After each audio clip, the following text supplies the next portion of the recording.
Olá, meus amados, a paz do Senhor, amém?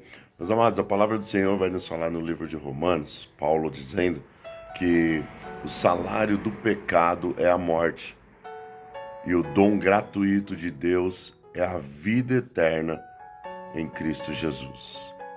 Por que Paulo está falando isso? Paulo fala isso porque muitas vezes nós nos iludimos com o pecado, né? E nos deixamos envolver como uma teia de aranha, uma trama, né? Que envolve a gente. E a gente vai se deixando levar por esse pecado, porque o pecado normalmente é atraente. O pecado nunca é ruim, o pecado sempre é bom, né? Aos olhos do mundo. E aí você vai se deixando se levar, vai tendo prazeres naquele pecado e todas aquelas coisas que afasta de Deus.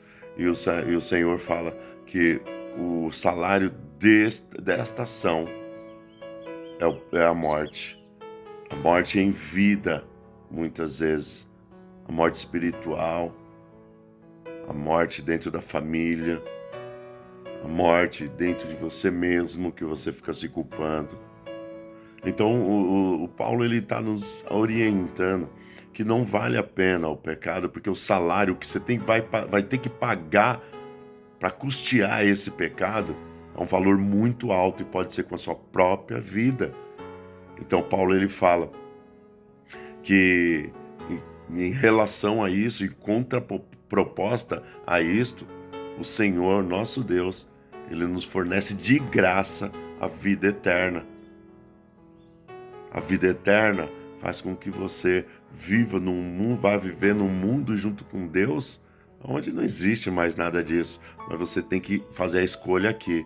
A escolha aqui é andar longe dos pecados, se afastar dos pecados, das vontades da carne, dos desejos mundanos. E aí você não vai precisar pagar esse preço de viver fora da eternidade com Cristo Jesus. Esteja junto com Jesus, junto e misturado com Jesus.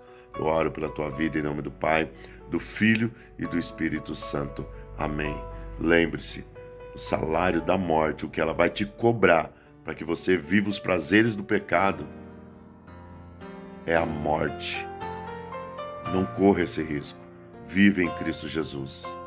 Nos acompanhe nas redes sociais, hashtag o Evangelho para Todos, no Instagram, no Facebook e no YouTube. Que Deus te abençoe grandemente.